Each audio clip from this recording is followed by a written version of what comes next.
retomamos una nueva edición del proyecto Voces del siglo XX, Memoria Viva del Periodismo Alicantino, coordinado por la Asociación de Periodistas de la provincia de Alicante y la Universidad de Alicante, en cuya casa nos encontramos esta tarde.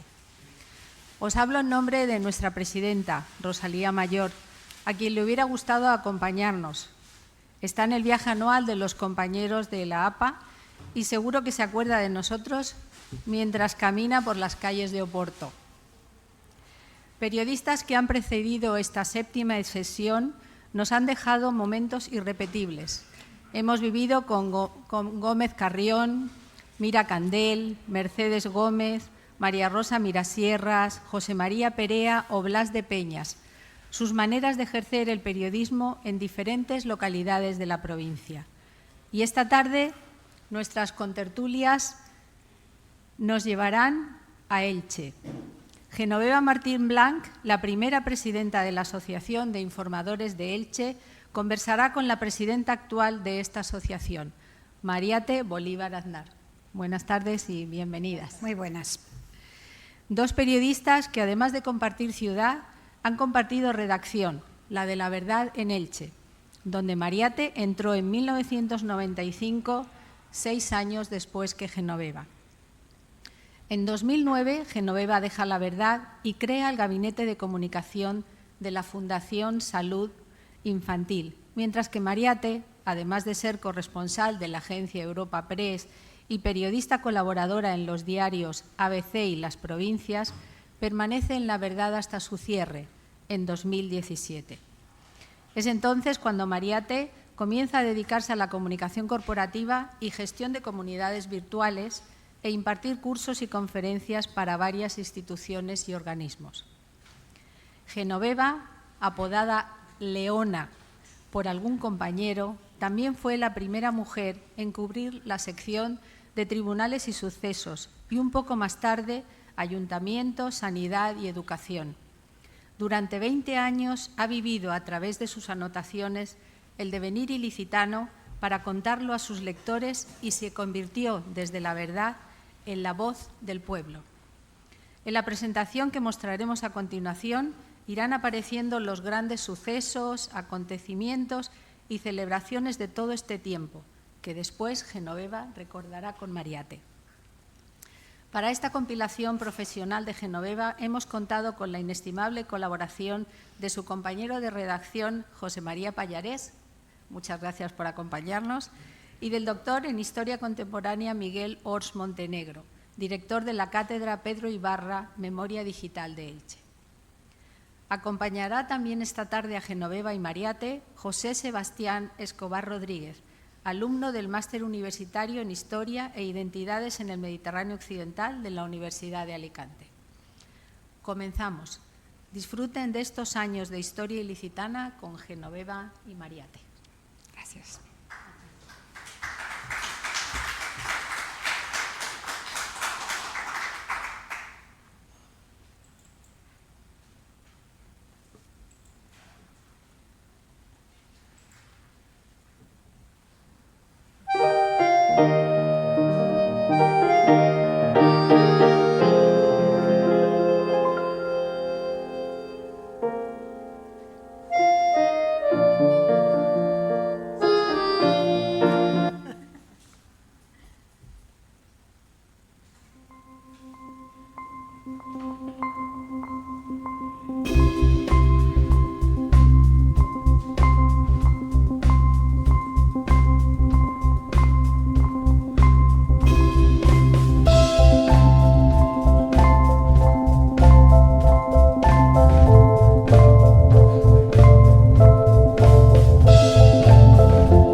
Bueno, buenas tardes. No sé si se oye bien, ¿no?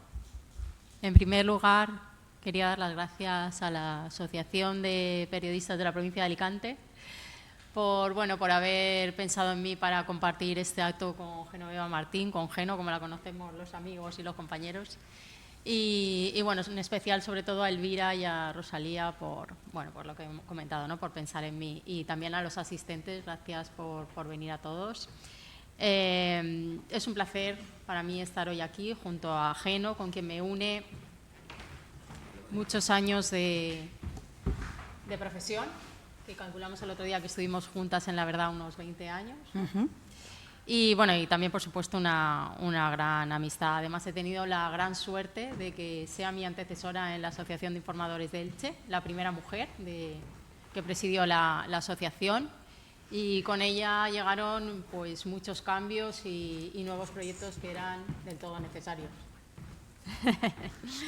Seguramente sin ser ella consciente, esa vocación que tuvo de profesora, de maestra, porque ella dio clases, no sé si ha salido en el vídeo, es que lo he puesto, ¿no? Dio clases particulares, pues la trasladó también a la que sería finalmente su profesión, el periodismo, porque varias generaciones de periodistas la hemos tenido como un referente y un espejo en el que mirarnos como mujeres periodistas. De ella aprendimos su ímpetu, su valentía, su profesionalidad, su poner en el sitio a gente que estaba en sus puestos de poder menospreciando la labor de los periodistas y sobre todo de las mujeres periodistas, y también a dar voz a colectivos que en realidad solo tenían la calle para reivindicar, ¿no?, sus causas justas, pues como los padres que pedían en la calle, que salían a la calle a pedir colegios, institutos y una mejor educación pública en Elche, a quienes salían a la calle o protestaban por las condiciones indignas en centros que cuidaban a sus mayores, por ejemplo, o para dar voz a asociaciones y a entidades que luchaban por dar una mejor atención a colectivos desfavorecidos y vulnerables. Nunca se ha mordido la lengua, eso lo sabéis todo lo que las conocéis, pero su opinión siempre ha sido muy respetada, por supuesto dentro de la profesión y también fuera, ¿no?, en otros ámbitos y por representantes sociales y políticos fueran de la ideología que fueran. Su gran profesionalidad y su enorme habilidad para analizar la realidad le han granjeado los premios que ha recibido y ese reconocimiento se traduce hoy en que la asociación, la APA, la haya elegido la Universidad de Alicante como una de las voces del siglo XX y memoria viva del periodismo ilicitano y provincial y alicantino. Como tal, vamos a intentar repasar un poquito la trayectoria de Geno, profesional y personal. Y bueno, pues vamos a empezar con nuestro diálogo. Geno. Muy bien.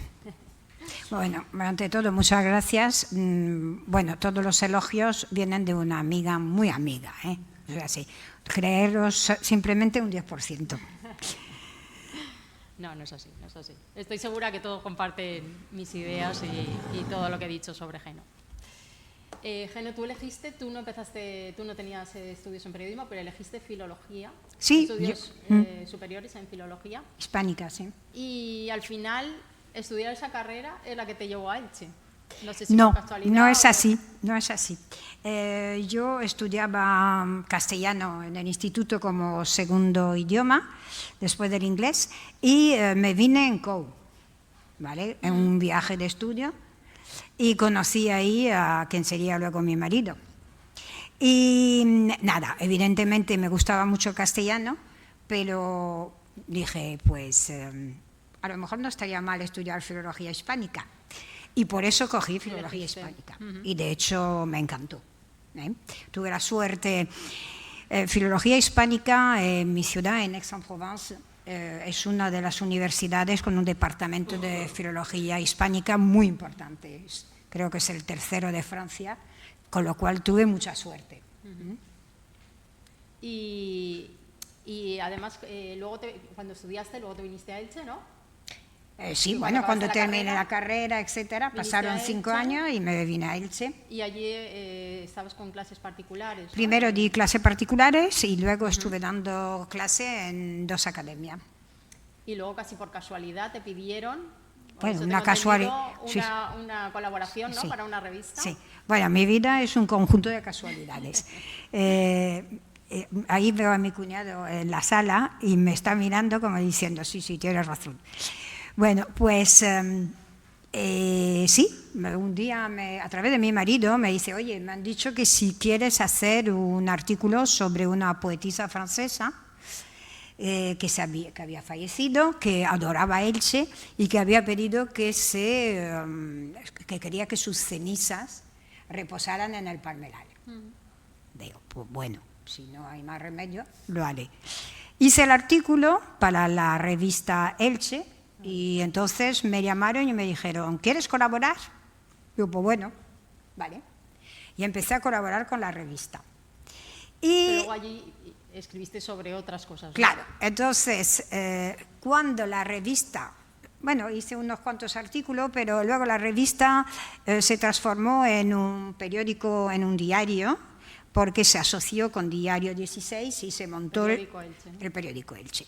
Y ahí me destinaron a sucesos y tribunales. ¿Por qué? Pues no quiero ser mal pensada. Dilo. Pero bueno, me supongo que porque era mujer, ¿vale? Y entonces pensaron, bueno, con los policías que son como son y el machismo imperante en esta sociedad, si entra una tía a comisaría, a lo mejor tiene más posibilidad de sacar noticia. Craso error. Pero bueno, el caso es que ahí tengo otro compañero de Suceso y Tribunales, de otro periódico, que se está riendo, porque él también ha vivido todo esto.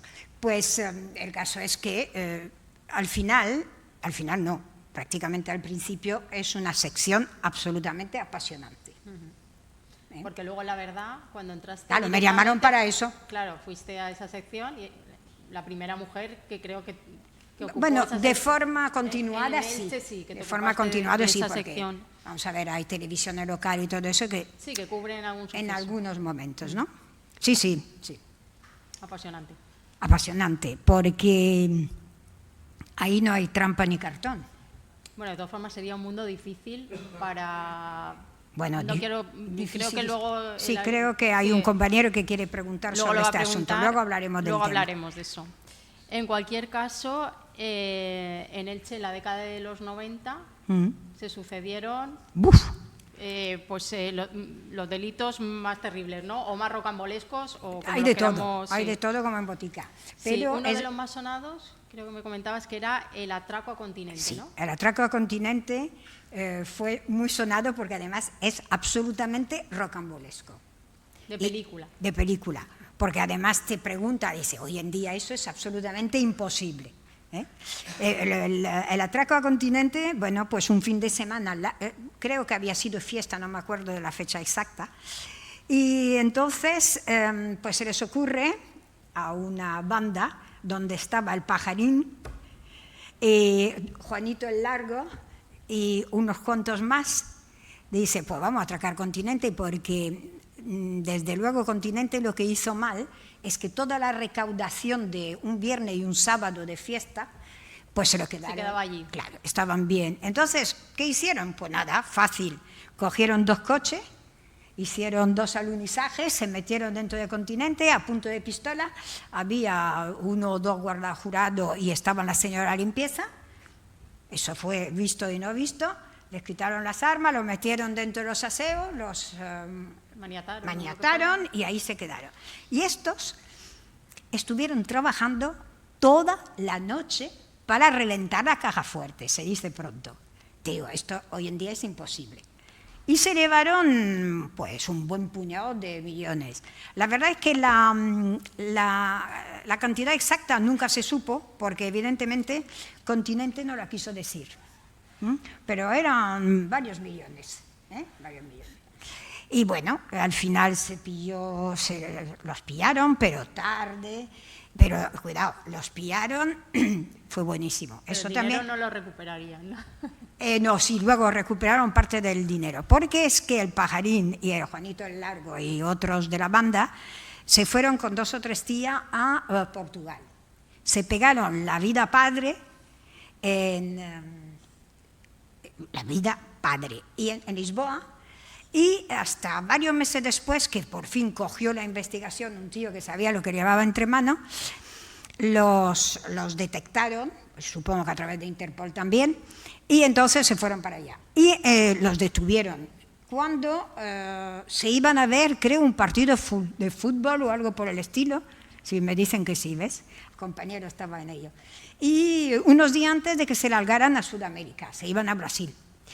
Y lo mejor del tema, por eso digo que es rocambolesca, la pasta la habían puesto en el cuarto de baño, habían quitado todos los manises y la habían puesto detrás y habían vuelto a poner los manises. Porque era un hotel, ¿no? Era un hotel, pero los tíos estaban ahí a cuerpo de rey y hicieron hasta obras. Iban sacando.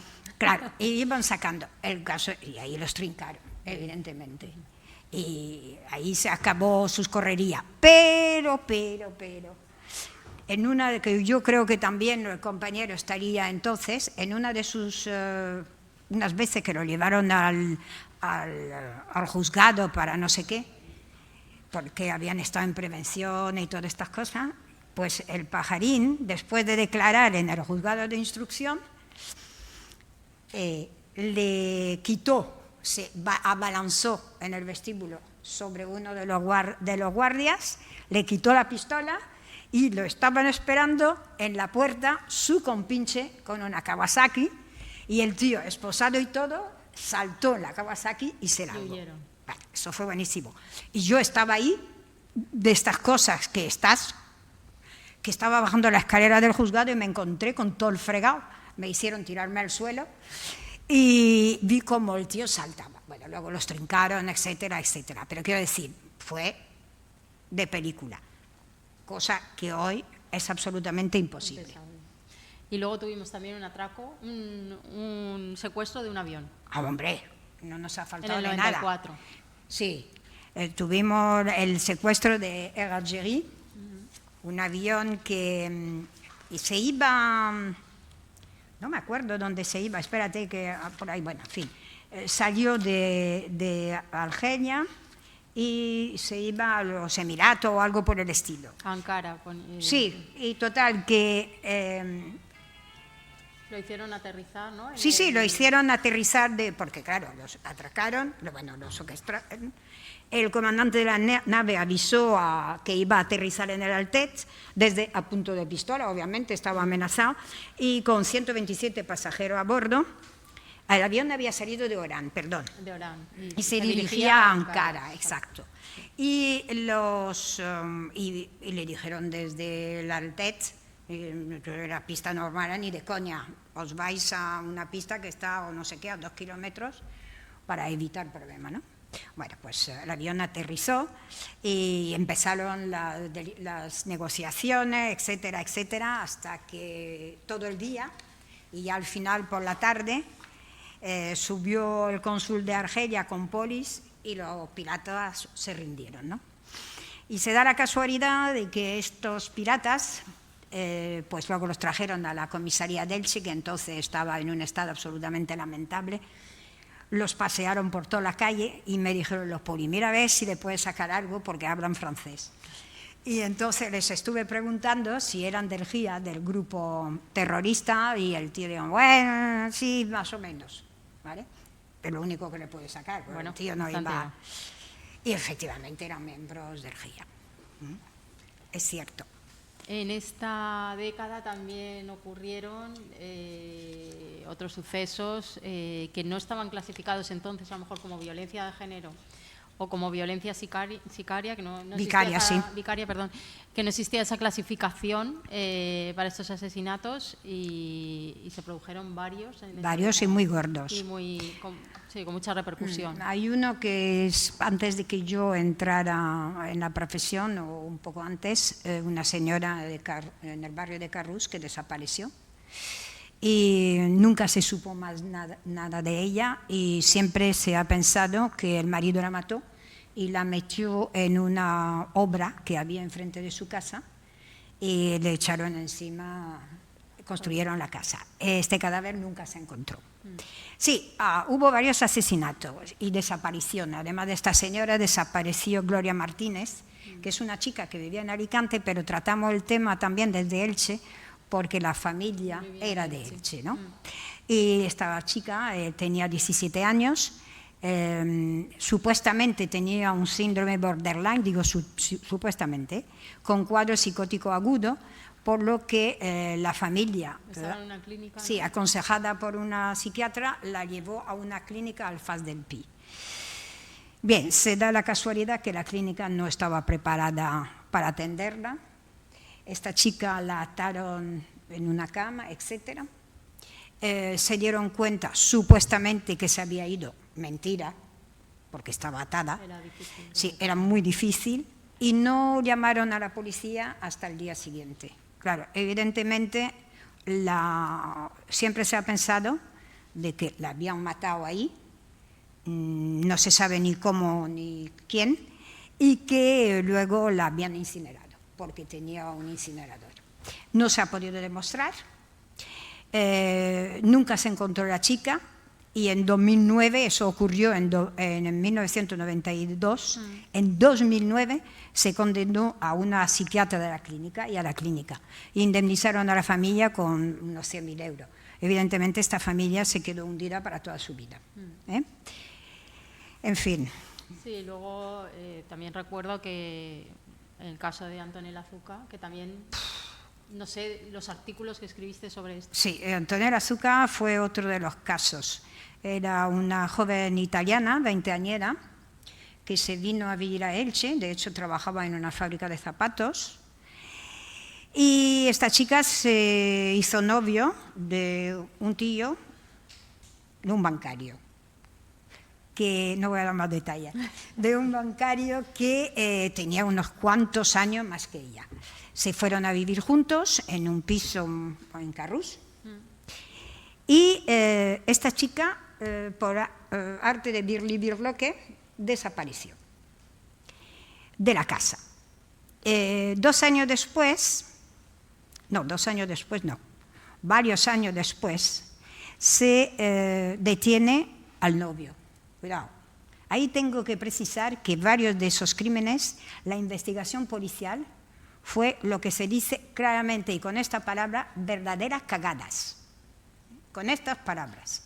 No se hicieron las cosas como se tenían que hacer desde los primeros momentos, con lo cual las pruebas desaparecen, etcétera, etcétera.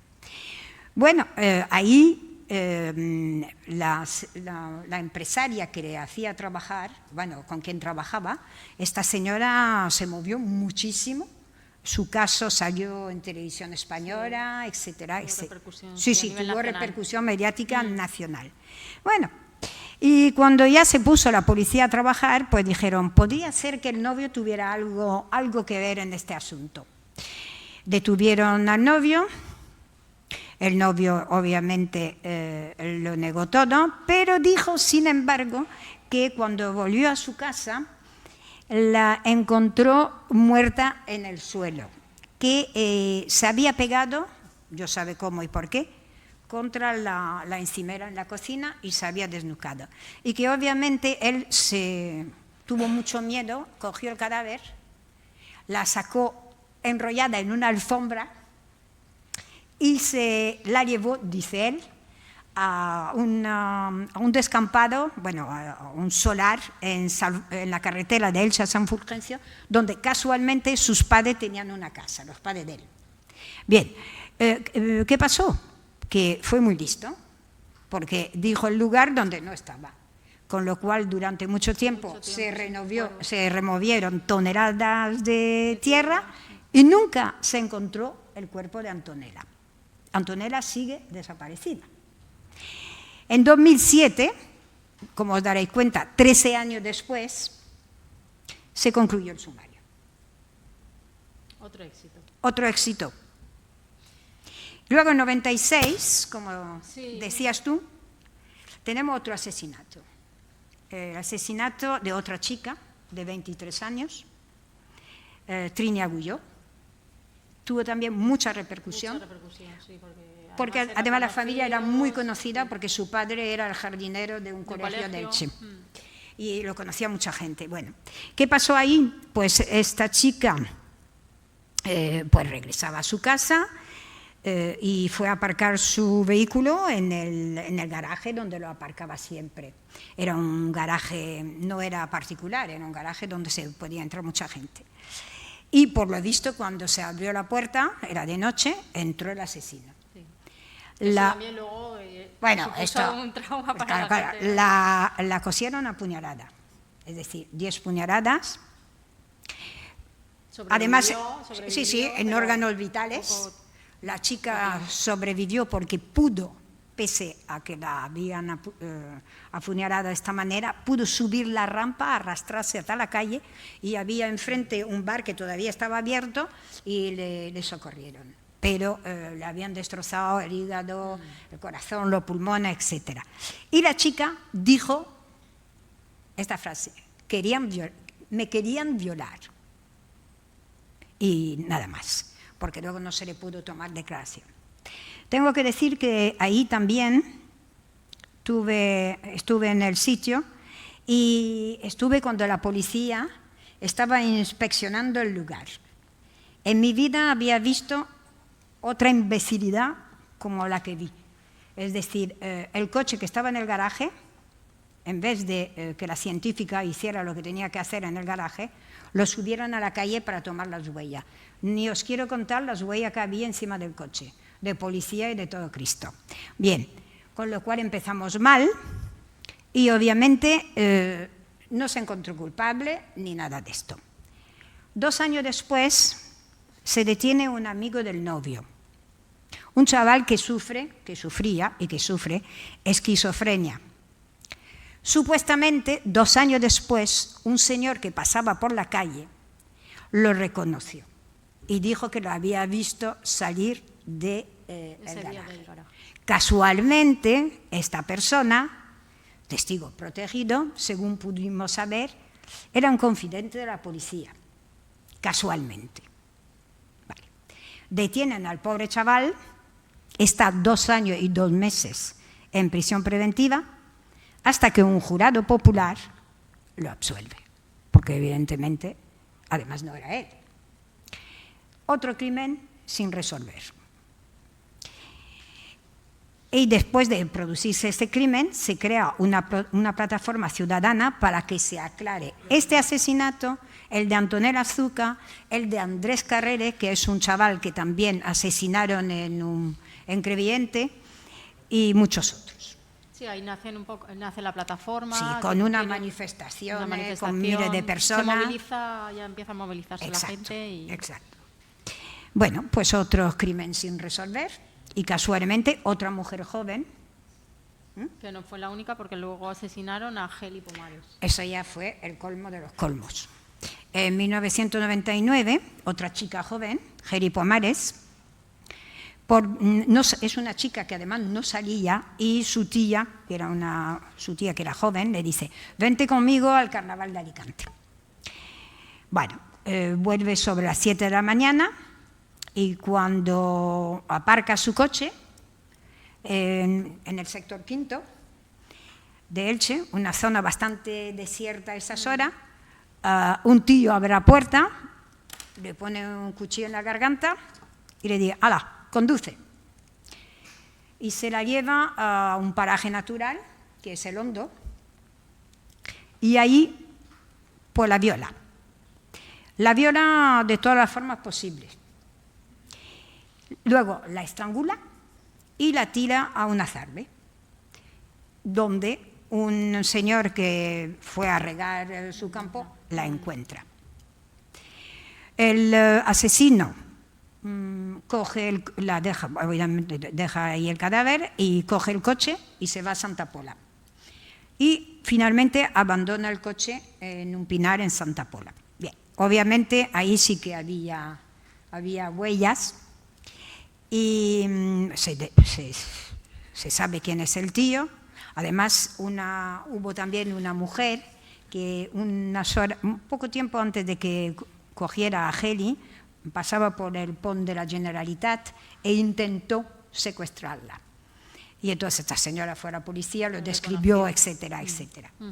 Y se da la casualidad de que cuando lo detuvieron 5 o 6 días después, pues este tío había estado en la cárcel 7 años por robo con violencia.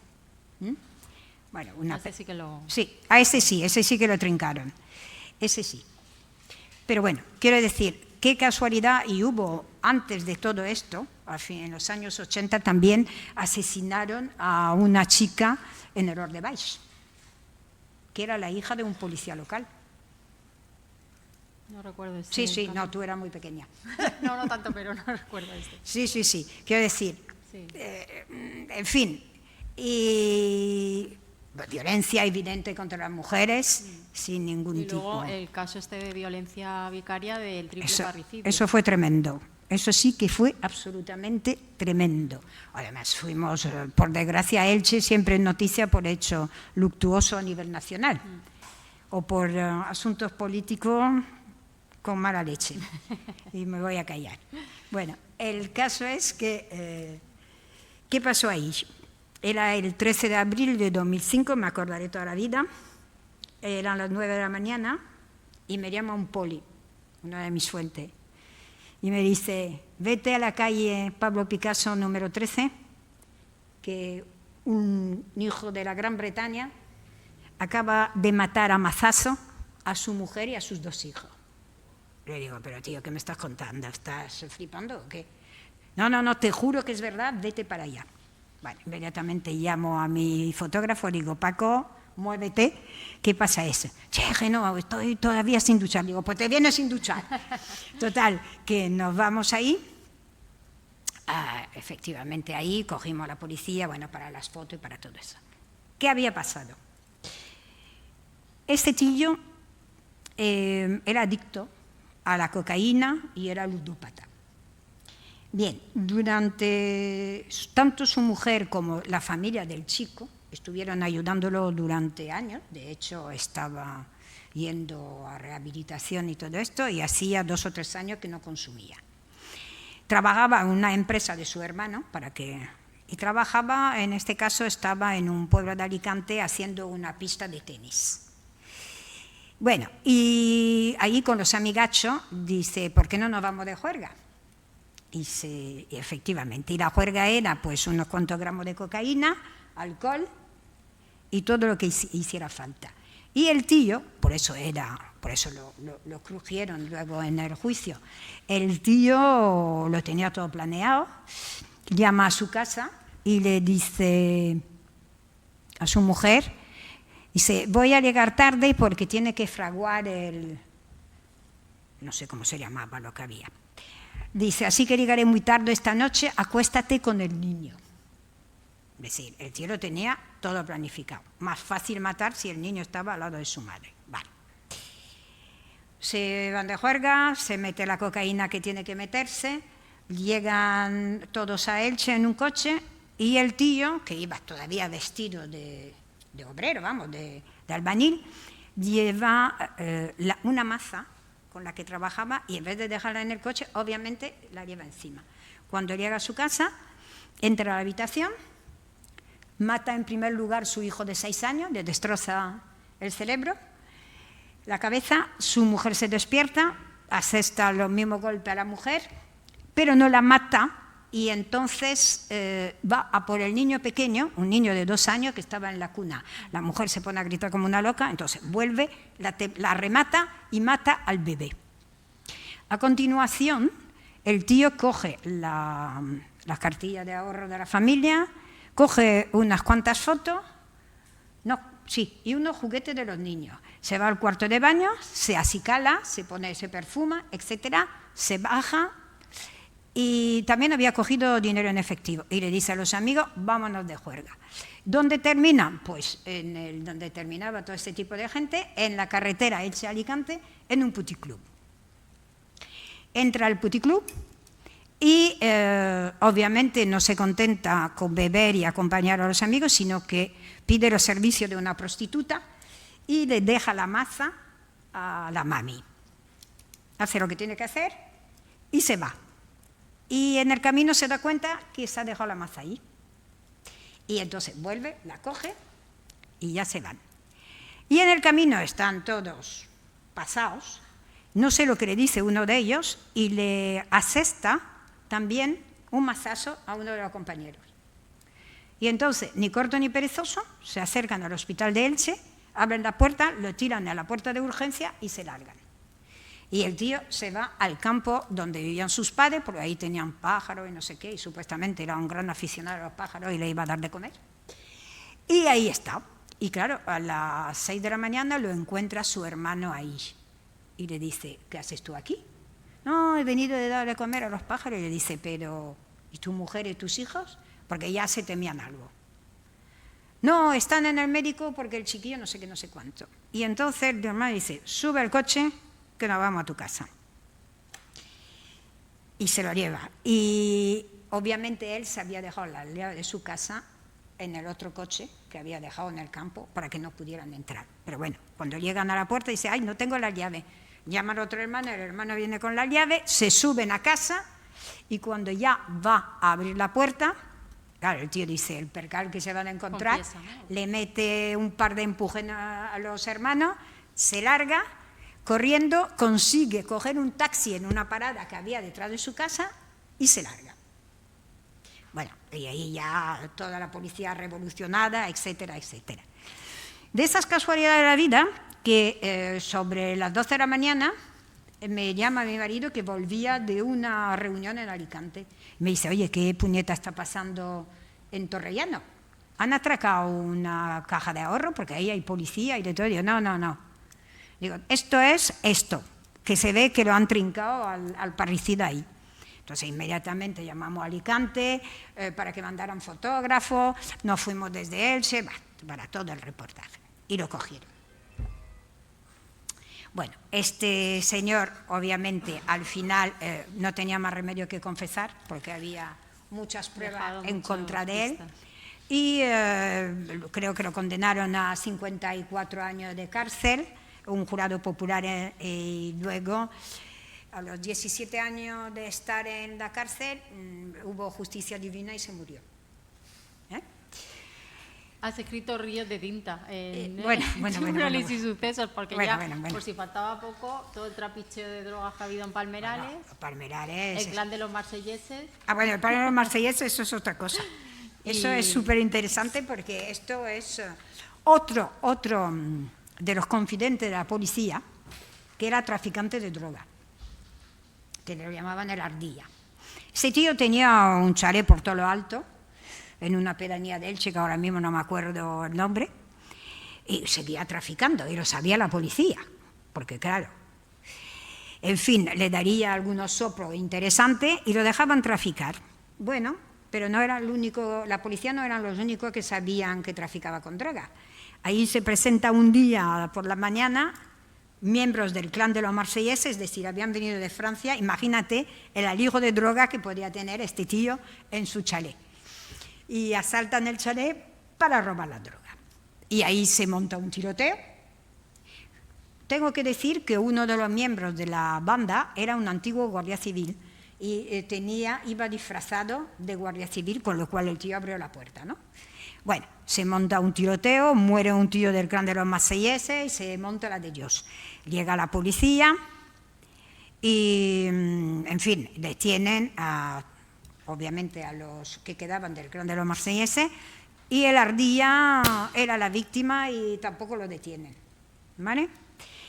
Hasta que al final encuentran no sé cuántas bolas de droga escondidas debajo del suelo del gallinero, y va para adelante. Vale, va para adelante también, está unos cuantos años en la cárcel, y desde la cárcel continuaba con el tráfico de droga. ¿Vale? De hecho, le incautaron el chalet para resarcir de todo esto, y el chalet no hubo, estuvieron años para que saliera a subasta y toda la leche para dar el dinero a la lucha contra la droga. Es decir, en fin, sí. Terrible. Me consta que cubriendo todos estos sucesos y yendo a los juzgados y todo eso, que incluso has vivido alguna amenaza, ¿no? Personal de muerte o de... Con lo del Ardía fue muy duro. Fue muy duro porque, claro, el Ardía, el atestado, me lo pasó un abogado, ¿vale? Y entonces, pues tenía todo. Y la policía lo vendía otra cosa, porque, claro, tenían que proteger a su confidente. Y lo saqué.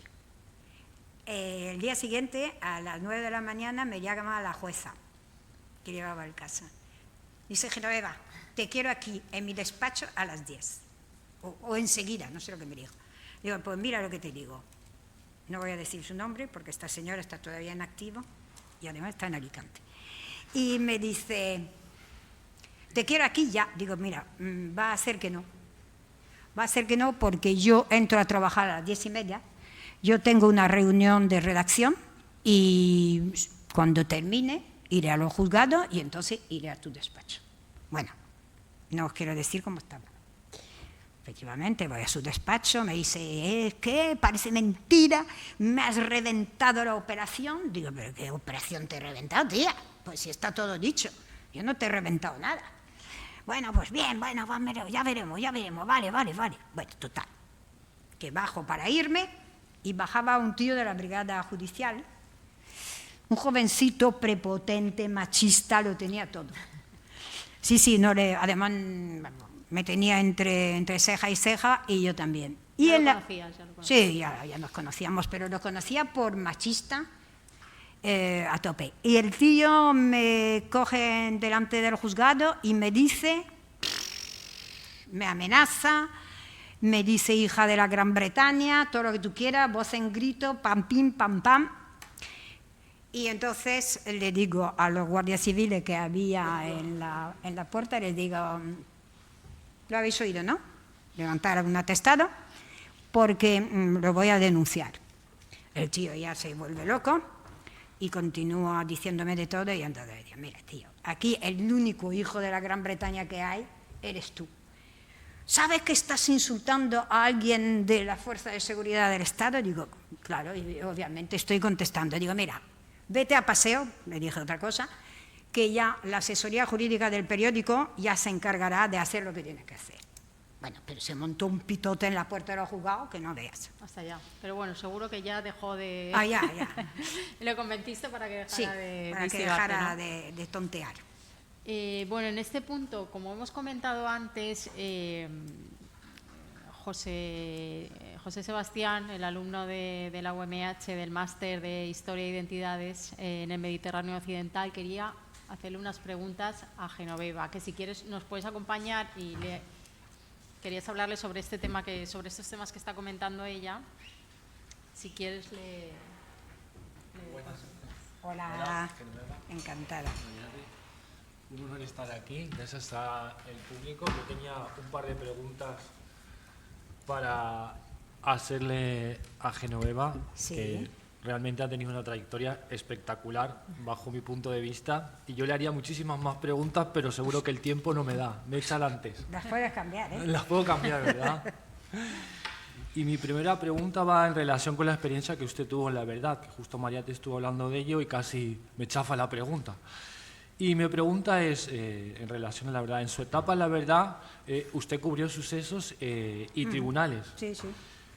¿Cuál fue la relación con las fuerzas de seguridad y con la judicatura en el desempeño de su labor periodística? Bueno, como he dicho hace un rato, hace 5 minutos, ha habido de todo en esta vida.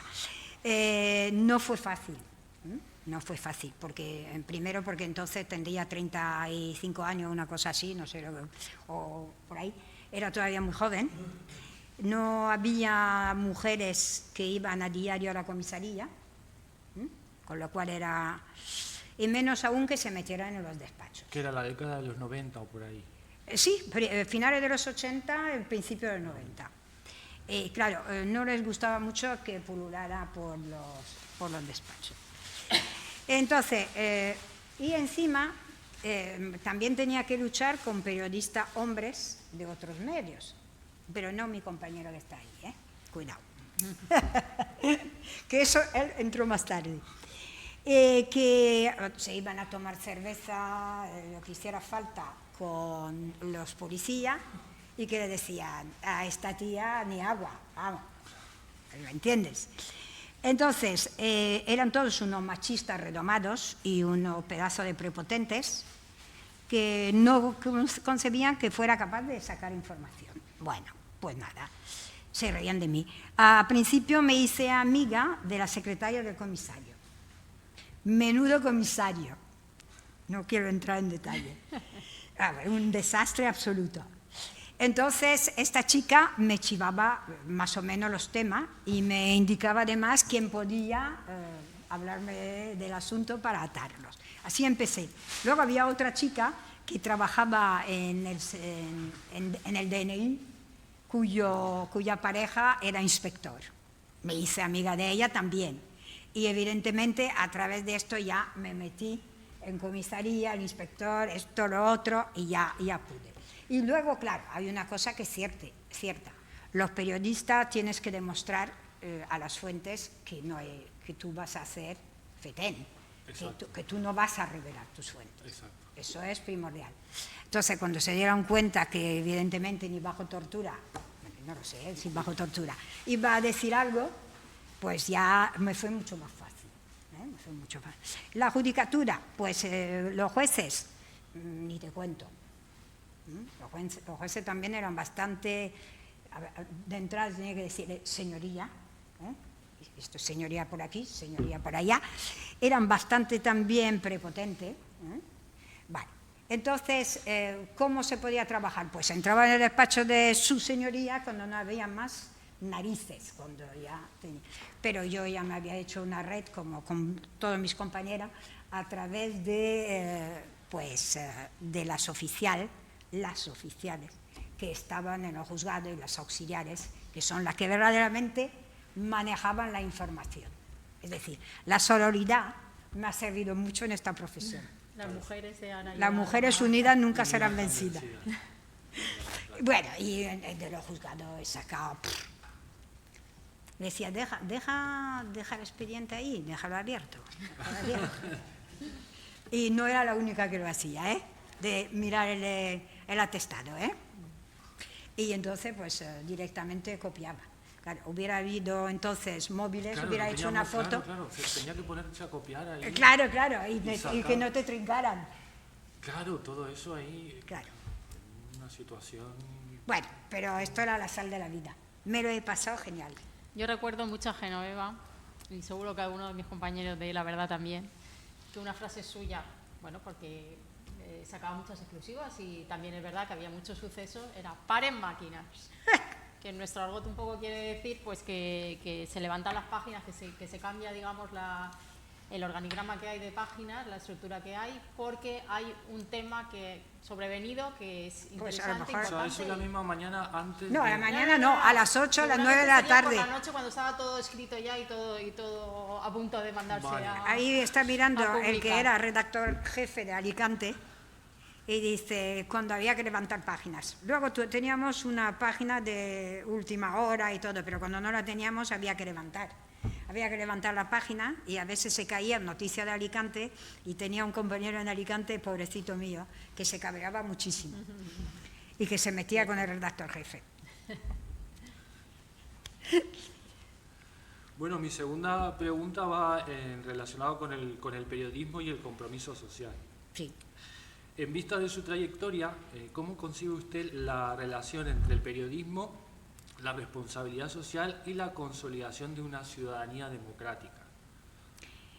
Para mí, periodismo y compromiso social es la misma cosa. Son sinónimos, sí. Es lo mismo. Es decir, y te voy a decir por qué. Porque nosotros, nuestra obligación es transmitir una información a la sociedad que sea clara y veraz. Por lo tanto, con lo que pasa en la sociedad, muchos casos, quiero decir, como en educación o lo que sea, son verdaderamente principales para el desarrollo de la sociedad, ¿vale? Entonces, tienes que indagar todas las posibles circunstancias que han estado al origen de los hechos, te digo, no solamente en Tribunal y Suceso, en todo, tanto cuando cubres ayuntamiento, política, que eso es otra, política, educación o lo que sea, tienes esta obligación moral. ¿Por qué? Porque tú tienes que darle a la ciudadanía los datos ciertos, al menos que tú hayas comprobado, al menos por 3 fuentes, de que es así, para que se pueda formar una opinión veraz. ¿Vale? Eso, para mí, eso es un compromiso social. Porque si tú, y ya tenemos ahora mismo muchos ejemplos de las fake news, etcétera, etcétera, las redes sociales y todo lo que tú quieras, evidentemente eso estás influyendo, esto también está influyendo en la sociedad. Entonces, para mí, yo no concibo el periodismo sin compromiso social y además, obviamente, si haces tu labor, y tu labor es éticamente, es ética, pues obviamente yo creo que fomenta la conciencia democrática. Exacto, sí, estoy completamente de acuerdo. No sé si te he contestado. Pero sí, me lo ha contestado y le ha contestado bien, sí, me ha quedado clara la respuesta. Hilando con el tema que tú le has preguntado, Genoveva también llevó la sección de educación y cultura. Y sobre todo en una época, una época muy convulsa en Elche, porque las familias, los padres tenían que reivindicar en la calle las mejoras, pues eso, ¿no? Para los colegios e institutos. Teníamos allí institutos en barracones, bueno, no había profesores en la mitad de sitios. No había profesores de apoyo, los chavales con problemas de discapacidad era un desastre, tenían que ir los padres para que pudieran ir al aseo, en fin, una cosa absolutamente surrealista. Y dar voz a esas familias, darles voz en el periódico, al final yo pienso que contribuyó a esa transformación también en Elche de la educación pública, de lo que se consiguió, darles voz. Sí, bueno, hay que decir que, vamos a ver, Elche era una ciudad industrial, ¿vale? Continúa haciéndolo, pero no tanto. Los padres trabajadores, trabajadores del calzado, sí, sobre todo, tenían muy claro que si querían que sus hijos subieran en el ascensor social, que de paso diremos que ha desaparecido, tenían que tener acceso a una educación de calidad y que se les dieran la oportunidad. Y eso lo tenían muy claro, y eso se trabajaba mucho en los colegios a través de las asociaciones de padres y madres de alumnos. Vale, con lo cual teníamos nosotros como periodistas la obligación de reflejar, de hablar con esta gente y que se supiera en la calle qué es lo que estaba pasando. Vale. Tengo que precisar que Mariate tiene exactamente la misma edad que mi hija mayor. ¿Qué pasa? Que cuando mi hija intenté meterla en un colegio público de pequeña, pues había en Elche aproximadamente 8, 9 o 10 colegios públicos. Mi hija siempre era la última de la lista de espera, ¿vale? Y a ti te pasaría a mí me pasa lo mismo, exactamente lo mismo. En la misma circunstancia. Exacto. Padre trabajador, madre trabajador, hija única no tenía derecho, porque no había colegio, puñeta. Entonces, a veces que también nos trasladaban y llegábamos, sí, a pedir la escolarización, a lo mejor no en el plazo que había, con lo cual ya estabas a la cola. Sí, 10 colegios, te diría yo que en los años 75, 76, es lo que había en Elche. Actualmente hay cerca de 60 colegios públicos en Elche, imagínate. Vale. Y instituto creo que hay 13, sí, ahora mismo. Bueno, esto se ha ganado en la calle. Las manifestaciones eran diarias. Todos los días. Porque el trabajo del periodismo, pues, palpando todo claro. Eso y si le das, y transmitiéndolo. Y si abre la edición a 4 columnas con una manifestación de padres que reivindican colegio para sus hijos, pues hombre, que quieras o no, esto hace daño. Exacto. Hace daño. Y también, voy a decirlo, tuvimos la suerte, a veces la desgracia, pero en este caso la suerte, de que en un periodo tuvimos a una concejal de educación que era tremenda. Era absolutamente tremenda. Esta tía decía, me cago en no sé qué, no sé cuánto, así hablaba, le decía a uno de los choferes de la alcaldía, coge el coche que nos vamos a Valencia. Se iban a Valencia, la tía se metía en la Consellería de Educación y ahí se quedaba en la antesala hasta que la recibiera el consejero. Y de ahí no se iba si no conseguía lo que le daba la gana. Eso es cierto, eso me quito el sombrero. Así era. En Carnamarco. Luego en Carnamarco tenía otras cosas, pero para eso defendió todo lo que tenía que defender y un poco más. Incluso se traía a la gente a ver cómo estaban los barracones, y sí. Aunque les montaban luego el pollo, ¿no? Pollo, sí. No, su conseguía... trabajo fue muy importante, muy importante. Por eso te digo, en esto, y creo que, si no me equivoco, pero bueno, son datos que leí hace tiempo, que ahora mismo Elche, en relación a su población, es la ciudad con más colegios públicos de la Comunidad Valenciana. Y eso, te digo, se consiguió en la calle. Exacto. Sí, las AMPAs eran muy reivindicativas. Sí. Y luego también existía el movimiento pedagógico. Bueno, y luego teníamos el movimiento de renovación pedagógica, que también hizo muchísimo. Hizo mucho por la educación pública en Elche. Y que luego tenía la escuela de verano con innovación y todo lo que tú quieras. Es decir, y donde venía gente de toda España a estas charlas, a todo esto. Me veo que están mirando la hora, no sé ni por dónde vamos. Vamos bien. ¿Vamos bien? Tenemos que hablar, por supuesto, de las universidades de Elche, porque también Elche se ha transformado por la implantación de... Hay 3 universidades, y eso ha marcado también la vida actual en Elche y la educación superior en Elche, y que Elche sea una ciudad también universitaria. Y ha facilitado, eso sí que es verdad, que ha facilitado muchísimo a los hijos de trabajadores de llegar a la universidad, porque claro, no es lo mismo estudiar en tu ciudad que tener que desplazarte fuera y tener que pagar todo lo que hay que pagar, ¿no? Entonces, eso es verdad.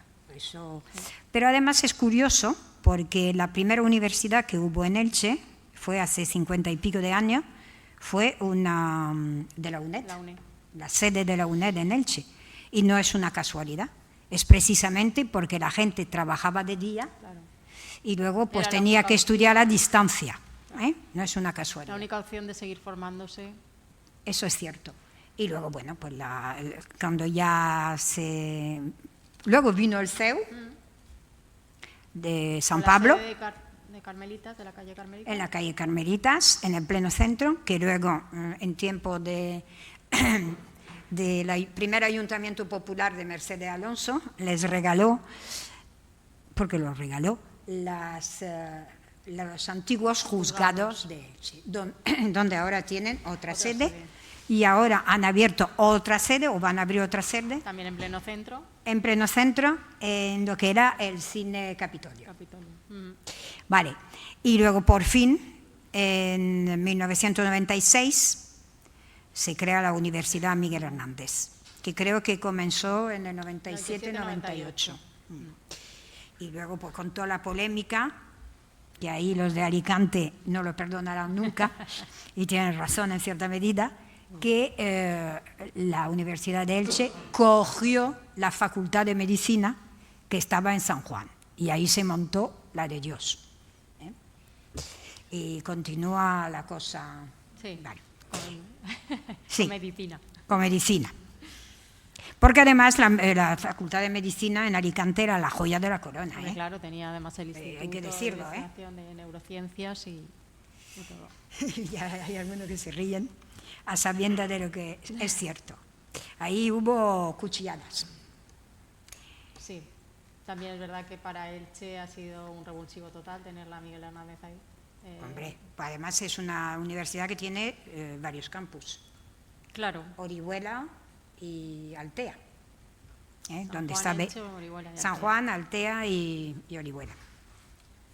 Sí, y hablando de la transformación, Y la sección de cultura que llevaste tú también. Bueno, cultura, sí, de refilón. Tampoco era una sección. No era una no sección fija que teníamos, lo fija. llevábamos entre todo. Sí, pero bueno, la Declaración de los 3 Patrimonios de la Humanidad también ha transformado Elche y le ha dado pues una proyección nacional. Sí. Y para la profesión, cubrir todo ese tipo de información, por ejemplo, cuando se preparaban las candidaturas, Sí. durante el proceso que la UNESCO De debatía, elaboración, sí. de valoración, más luego todo lo que ha derivado la obtención de este reconocimiento internacional, también ha marcado la agenda de los medios de comunicación. Completamente. Y la está marcando. Y la está marcando, sí, bueno, ahora ya creo que hay más que los 3 patrimonios que marcan la agenda en Elche. Pero bueno, es que soy muy mala. La declaración fue en 2000, la primera declaración fue la del Palmeral de Elche, como Patrimonio de la Humanidad por la UNESCO. Eso sí, que hoy estábamos comentando que al final se conoce más Elche por el Palmeral que a lo mejor por el Misterio. Sí, seguro. Yo por donde he ido cuando me han dicho, pero tú ¿de dónde eres? Digo, yo soy de muchos sitios, pero he vivido 50 años en Elche. ¡Hombre, Elche! El Palmeral. Bueno, todo el mundo conoce el aparte Palmeral. La dama sí, pero la dama no está en Elche. No está en Elche. Es decir, pero el Palmeral le llama mucho la atención a la gente. Nosotros, porque aquí estamos acostumbrados a verlo, pero cuando viene de otro país, dice, ostras, ¿dónde estoy? Sí, es cierto. Es verdad. Me acuerdo yo del día de la declaración ahí en la plaza del centro de congreso. Sí.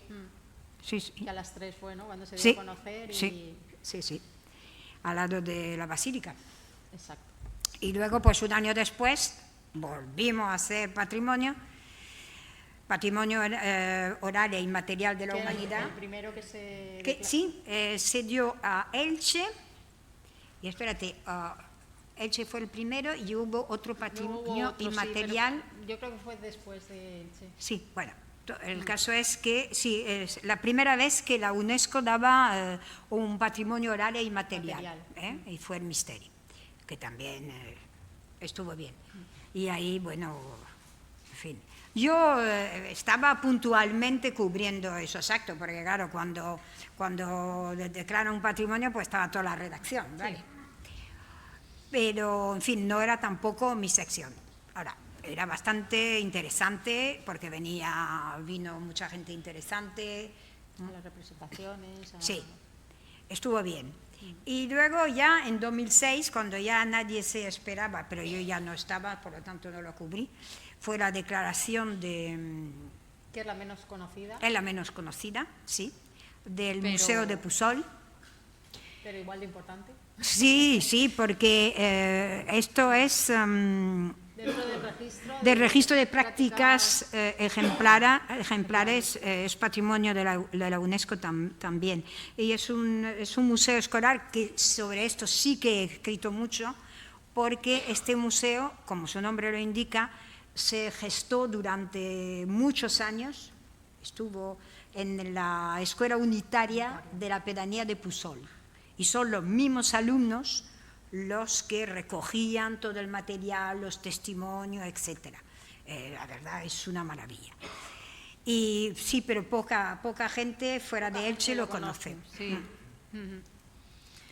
Y bueno, ya en el 2009, que fue cuando, como tú dices, ocurrió esto del Museo Escolar de Pusol, fue cuando tú dejaste el periódico, ¿no? Sí. Coincidió que... Sí, porque bueno, la cosa estaba ya marinera. Estábamos todos en plena crisis, la publicidad había caído muchísimo. Bueno, total, que les dije, no hay problema, me voy. Llegué a un acuerdo con el periódico, que tengo que decir que se portó maravillosamente conmigo, y me fui a mi casa. Sí, pero eso no quiere decir que pararas. Todo lo contrario. No. Si cabe aún... Pues te metiste en más proyectos, sí. Estuviste en la Fundación Salud Infantil, sí. Creando el gabinete de prensa. Exactamente. Primero estuve como voluntaria, creé el gabinete de prensa, bueno, ahí hicimos muchísimas cosas, muy interesante. Y luego ya me contrataron hasta que me jubilé. Te jubilaste. Pero luego, gracias, pero luego continué, una vez jubilada, ya continué con la Vinculada a fundación, ellos, sí, ¿no? sí, sí, Vinculada a ellos. como voluntaria, ¿vale? Y luego también has estado con en otros proyectos de mujeres vecinales. Sí, para combatir la violencia de género, efectivamente. Y entonces, una cosa que si me lo dicen unos años antes hubiera dicho, pero estáis loco. Me llamó la Asociación de las Amas de Casa. Y yo digo, madre mía. Digo, ¿qué queréis? Dice, hombre, pues a ver si puede montar un club de lectura. Y entonces monté un club de lectura en la Asociación de Amas de Casa. Tengo que decir que me trataron estupendamente, se formó un grupo magnífico, con estas mujeres continúo teniendo muchísima amistad y nos continuamos viendo, etcétera, etcétera. Fue una experiencia buenísima. Y a raíz de esto, Maite Vilaseca, de Onda Cero, me dijo, ostras, podríais hacer una tertulia. Y una vez a la semana nos íbamos a Onda Cero a hablar de libros y al final terminamos hablando de lo humano, de lo divino y de la actualidad y de lo que nos dio la gana. Bueno, y ahí descubriste que la radio también te encantaba. Bueno, la radio me apasiona, me apasiona. La radio, vamos, si estuviera aquí hay un compañero que hubiera dicho, oye, ¿puedo colaborar contigo? Porque me parece uno de los medios más sensacionales que existen. Mira que me gustaba escribir, pero la radio es que es vivo, Sí, te da un feedback también. es buenísimo, yo me encanta. Y entonces, pues nada, me lo pasé genial. Estuvimos 2 o 3 años hasta que se terminó el chollo, porque al final, pues por cuestiones de la vida, ¿no? Y bueno, no hemos hablado de la Asociación de Informadores de Elche, Bueno. que también has sido presidenta. Como hemos Sí, comentado, me obligaron. presidenta. Me Bueno, a mí me también. obligaron, a ti también. Me obligaron, me lo propusieron, no, ni de coña, no, venga, no sé qué, no sé cuánto. Bueno, en fin, al final yo, vale. Bueno, pero Y entonces, pues nada, fui presidente durante, no sé, 4 o 5 años, una cosa así. Y intentamos, la junta directiva, lo primero fue poner en marcha el partido de populares informadoras. O Sí, sea, sí, que primero las las mujeres mujeres. jugaran al fútbol también. y al mismo tiempo decir, no quiero a la reina de las fiestas en el partido, por favor. Que daban el saque de honor, digo, no, ni de coña. No quiero, fuera. Y entonces digo, las mujeres están representadas en igualdad con los tíos, hacen su partido para recoger fondos para... Cada año teníamos un proyecto distinto y pues ONG, etcétera, etcétera, recogíamos dinero Sí, y hay se una convocatoria para una que se convocatoria. presenten las asociaciones que quieran una ayuda. Que eso porque también necesiten también fue nuevo, porque Sí, también antes fue era la nuevo. asociación que decía, para ti, Siempre daban a la misma. a la misma. Y dijimos, no, Entidad. para ti no. Vamos a hacer un concurso y que la gente presente proyectos y le damos la pasta que les hace mucha falta. Claro, y encantadas las asociaciones. Bueno, de hecho hay algunas que además creo que han repetido, ¿eh? Y muy bien, porque tenían que justificar absolutamente todo, ¿eh? Es decir, era muy serio. Y el partido de las chicas, pues genial. Ahora tienen más éxito que el de los hombres. Hombre, que- claro, que- porque como no sabemos jugar al fútbol, pues obviamente... Bueno, pero cada año se juega mejor. Sí, yo lo que pasa es que el último no estuve. Pero no, yo nunca he jugado, obviamente. Pero, porque si juego yo ya un desastre. Y sí, tiene muchísimo éxito, porque nosotros no nos lo tomamos en serio. Pero los tíos, los periodistas chicos, vamos, se lo toman muy en serio, son capaces de matarse ahí. Sí. Es una cosa, ¿qué vamos a hacer? Eso es así. Y luego el premio Vicente Verdú también Sí, nació cuando estabas tú como estaba yo, pero presidenta. la verdad es que, en honor a la verdad, la que ha desarrollado el proyecto eres tú con la Junta Directiva. Sí, pero sí que lo pusimos en marcha, conseguimos un acuerdo con la Universidad Miguel Hernández y con el Ayuntamiento de Elche. El que paga es el Ayuntamiento. Sí. Son y los 6.000 profesores euros. de 6.000 euros. Y los profesores del máster. ¿Perdón? Con Sí, artistas. también ha habido de todo. Sí, y entonces este premio Vicente Verdú pues es un premio de periodismo e innovación. Sí, y está dedicado, es un homenaje al periodista Vicente Verdú, que era de Elche además. Que era de Elche, sí. Y que también fue una figura muy importante en todo el tema de la renovación periodística y de nuevos modelos periodísticos. Sí, él trabajaba en El País. Exacto. Sí. Y de hecho tengo que decir que los primeros premios son todos periódicos nacionales, claro, evidentemente, que son los que tienen los medios para innovar, etcétera, y ha habido también... Pero mira, este último año se ha premiado a una iniciativa que era de unos hermanos que pusieron en marcha un WhatsApp. Sí, era un WhatsApp que luego ha tenido otras aplicaciones, ¿no? Pero para conectar directamente con los ciudadanos de Pamplona, en este caso, y trasladarles toda la información que les interesa a través del WhatsApp. A través del WhatsApp. Y esto ha sido una iniciativa así pequeñita que además se puede extrapolar a otros puntos de España. Claro, ¿no? es una buena iniciativa. Y es una iniciativa innovadora, y este año pues se ha premiado a esta iniciativa. Quiero decirte que pues ha ido un poco de todo, y la verdad que la participación pues va en aumento y cada vez es más conocido. Sí, este porque premio. no sé si hay 30 el año pasado se presentaron 50 trabajos. 50 trabajos. Prácticamente de todos los periódicos de España, ¿eh? Bueno, y hay veces que llegan candidaturas de otras partes de otros países porque no saben que es un premio nacional, no internacional. O sea que vamos ahí. Bueno, y luego también es verdad que desde la asociación propusimos, cuando por fin se construyó el instituto número 11, 11 que no era el 11. Lo que pasa es que, claro, llevaba 20 años la gente pidiendo el número 11. Claro. Porque tenemos 13 ahora y entonces, instituto número 11, se construyó, y entonces le dijimos a Educación a la municipal, a la alcaldía, que nos parecía normal que este instituto llevara el nombre de Vicente Verdú, y que de hecho el instituto se llama Instituto Periodista Vicente Verdú. Y de hecho es con uno de los que más colaboramos porque es muy proactivo, está muy interesado en todo el tema informativo, en la desinformación, en los bulos, en todas estas cuestiones. Y que tuvimos mucho contacto desde el principio con la Junta Directiva por eso. De hecho, se han hecho cursos de alfabetización mediática ahí. Sí. Aquí el compañero que... Ahí tenemos profesores de los cursos de alfabetización. Cuenta que tú entraste a la FAPE. Sí. Por la tercera vía, que no hemos dicho nada de esto. Sí, la tercera vía, dichosa tercera vía. Obviamente, yo era licenciada en Filología Hispánica y yo no tenía la carrera de periodismo. Con lo cual, mis compañeros me dijeron, ¿pero tú eres tonta o qué? Pide entrar a la FAPE, pide tener el carnet de periodista a través de la tercera vía. Y entonces, efectivamente, la verdad...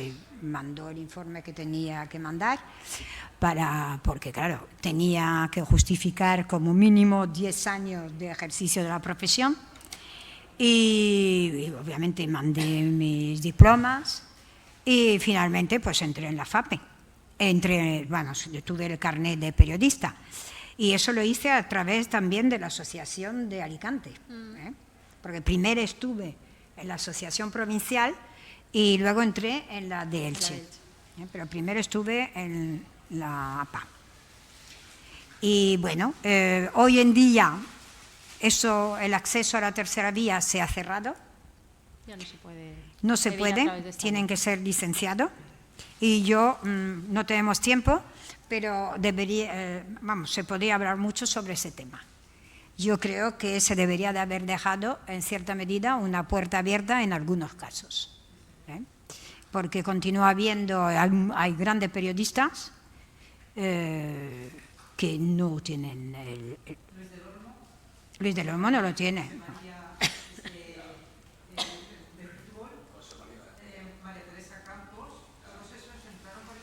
Efectivamente.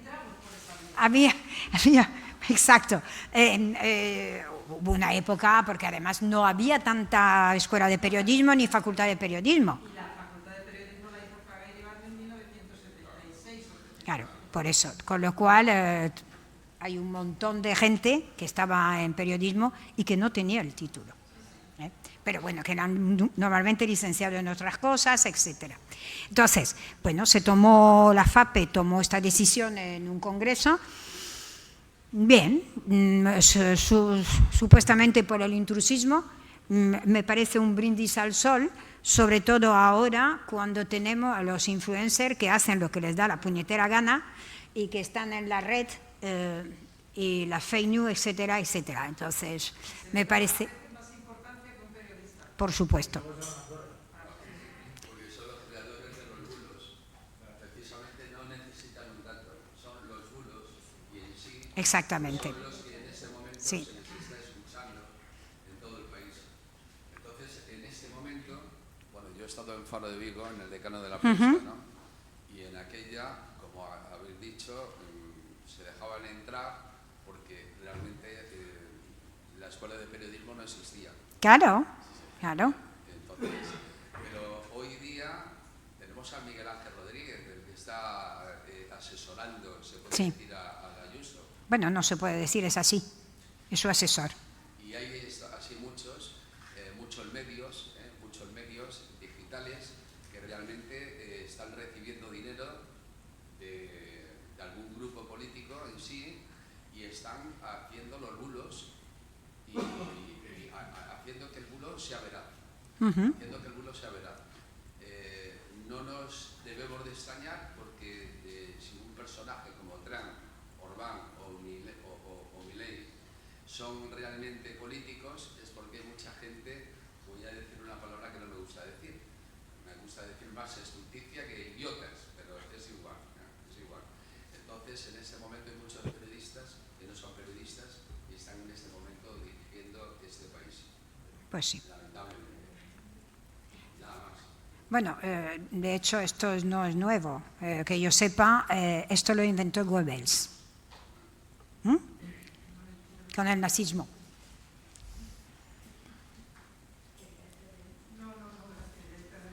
Bueno, hemos empezado el debate.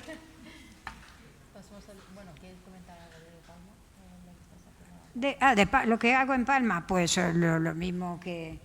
Bueno, que no puedo estarme quieta. Bueno, en Palma pues estoy ahora mismo en 2 cursos de teatro, estoy haciendo podcast y colaboro con una plataforma cívica para tocarle las narices a los políticos de turno, que no hacen lo que deberían de hacer. Porque vivo en lo que se llama el Eixample, en Palma, que es el barrio más grande de Palma, tiene 32.000 habitantes y le faltan servicios de todas clases. Con lo cual, o la gente se mueve o no se hace nada. Perdón.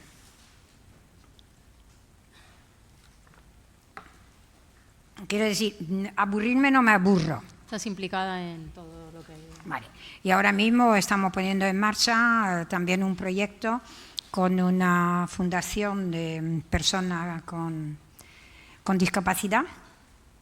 Y uno de los proyectos es la radio comunitaria que hemos puesto en marcha, llevarla ahí y que esta gente darle voz a través de podcast, etc. Y darle voz también a la parte del barrio, que son gente muy mayor ya, porque claro, este barrio tiene los 2 extremos, tiene muchos niños porque es un barrio plurirracial y también tiene mucha gente muy mayor, que son muchas veces gente que de la península se fueron a Mallorca hace 50, 60 años, cuando empezó el boom, y que ahora están ahí. Y esta gente, pues hay mucha soledad, y hay sobre todo muchas mujeres solas, y vamos a ver si le damos voz, porque tienen muchas historias interesantes que contar. Bueno, convendréis conmigo, yo le he propuesto a Geno que escriba su biografía, porque todas estas vivencias no se pueden perder. Con lo cual, bueno, si queréis pasamos al turno de palabra, por si queréis preguntar alguna cosa al coloquio.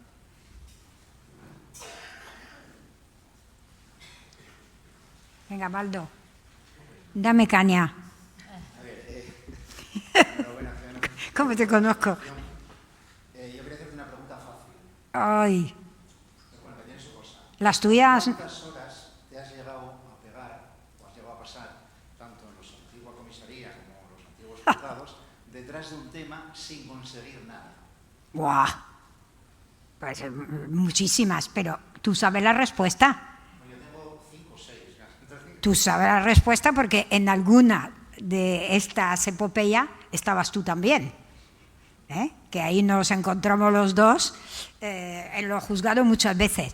Pues podría tirarme 4 o 5 horas diarias durante varios días, hasta conseguirlo. Menos fácil.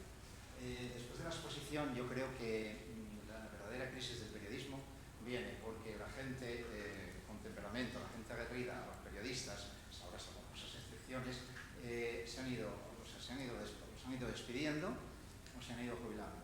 Entonces, nos estamos quedando con que yo veo mucho periodismo ahora de adivinanza. En vez de titulares y de temas currados y demás, hay mucho periodismo de adivinanza y de preguntas estúpidas que parece que son cuestiones. Bueno, efectivamente. Efectivamente, estoy totalmente de acuerdo contigo.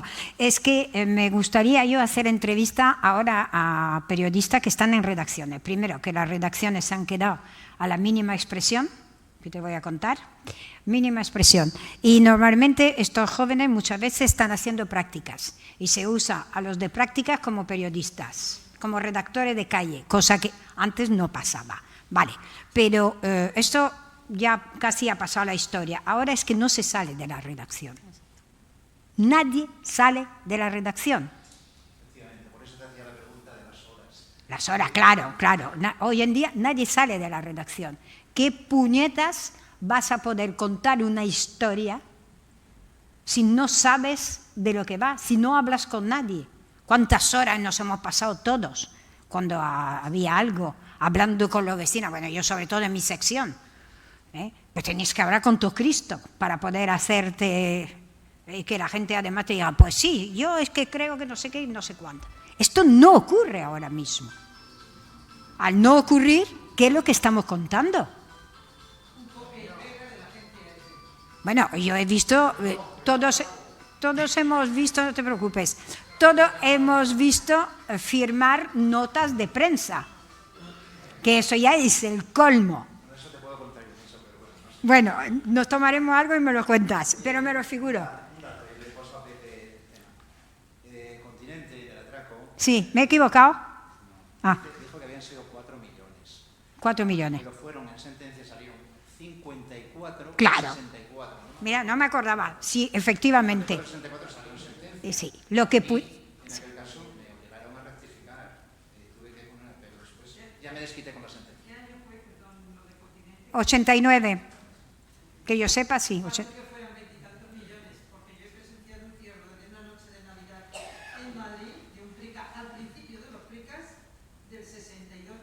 Me lo creo.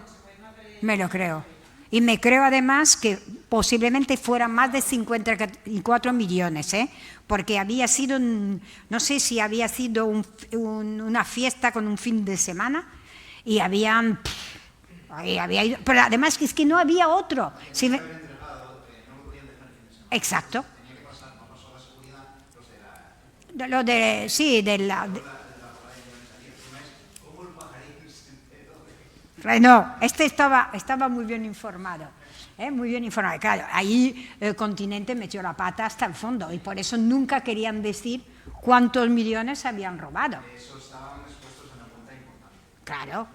Pues posteriormente por eso crearon las grandes superficies un equipo de economistas que todas las noches trabajaban en inversiones mundiales. Eso sí. Pagaban a Danone, por ejemplo, a 90 días, pero cogían dinero en efectivo, entonces había un mínimo de tarjetas de crédito en esas mesas. Sí, sí. Yo creo que ni las sabía. No la sabía. Bueno, nadie pagaba con tarjeta. Algunos cheques sí. Sí. Y entonces, ya digo, yo presencié un cierre de una víspera de Navidad de 64 millones Prica en Majadahonda, en Madrid. Sí, pues fíjate. O sea, que fácil que hubiera... No, claro, si todos sabíamos que 4 millones no era. Claro, claro. Y cuando en la sentencia, como dicen muy bien, yo no me acordaba, los 54 millones... sí, de peseta, no, de euro no. Pero en aquella época era pasta, ¿eh? Puede ser que derivado de eso hicieron el equipo de inversores Claro. nocturnos por la noche o algo y lo mandaban a los bancos ya, pero invertían al Claro. mismo tiempo ese dinero empezaba ya a producir dinero. Y aparte de esto, también hicieron otra cosa que no estaba mal, poniendo unos, ¿cómo se llama esto? Pivotes delante de todos los escaparates de la grande superficie, si os dais cuenta, porque el alunizaje era... Hubo una época de mucho alunizaje. ¿Eh? Sí, cierto. Buenas tardes, noches. Lo primero, decir que he disfrutado mucho con la conversación que habéis mantenido Genoveva con Mariate. Antes de nada, sobre la conversación que teníais, haciendo un poco de, no sé si hacerme un poco preguntas de periodista, no sé si esto de que de los 54 millones y todo esto podría tener con algo de temas de fiscalidad, declaraciones, seguros y cosas de estas. Seguros. Porque yo recuerdo cubrir informaciones en las que estas cosas ocurrían y si tenías noticia de que había un dinero, bueno, te presionaban hasta más allá para que no lo relevases. Entonces creo que podrías, a pesar de ser una empresa importante, pues la economía en negro funcionaba en este país, digamos, pues por unos canales bastante anchos. Mira, fíjate, te voy a contestar, porque más que en el caso de Continente, que yo creo, como dice él, que el problema era la multa, los seguros, etcétera, lo que tú dices es cierto. Aquí ha habido, bueno, ¿qué os voy a contar? En Elche las empresas de calzado. No sé si hubo una época en que el 70 o el 80% de lo que se hacía era dinero negro. Vale. Aquí Baldomero, como compañero, también lo ha vivido cuando vinieron los kosovares y reventaban todos los fines de semana una caja fuerte en una empresa. No había forma nunca de saber el dinero que había, porque la gran parte del dinero era dinero negro. Entonces, eso es cierto, se ha manejado dinero negro por un tubo. Bueno, sí. Vale. Mira, hay una cosa de la que no hemos hablado, que tendremos que hablar si tenemos tiempo, que es lo de cuando quemaron la nave de los chinos. Me ha venido a la memoria mía. Geno, para mí me gustaría poner el acento en la reivindicación que yo creo que has hecho y además has puesto en valor de lo que cada vez pues quizás está como más marginado y tiene menos relevancia, que es el periodismo local. Es decir, ese trabajo, esa labor de que algunas de las personas, por lo que conozco que estamos aquí, se ha hecho, y sobre todo me gustaría poner en valor esa alianza que tú has apuntado y has comentado y de la que siento envidia, una envidia sana, de cómo un buen periodismo local, junto con una sociedad movilizada, ha conseguido, digamos, cosas que a la gente de Alicante, yo no soy de Alicante, pero vivo aquí más de media vida, admiramos realmente. Y creo que eso ha sido posible en gran parte, lógicamente, porque había, tú lo has comentado, una sociedad movilizada y concienciada a todos los niveles, al nivel educativo que has citado, al nivel social, al nivel reivindicativo, pero había una prensa y había una conciencia.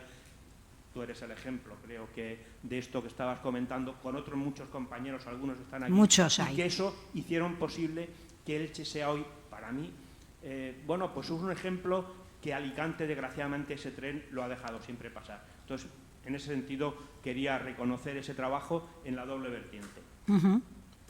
Sí, fundamental. Bueno, es que la idiosincrasia de Elche y de Alicante es completamente distinta.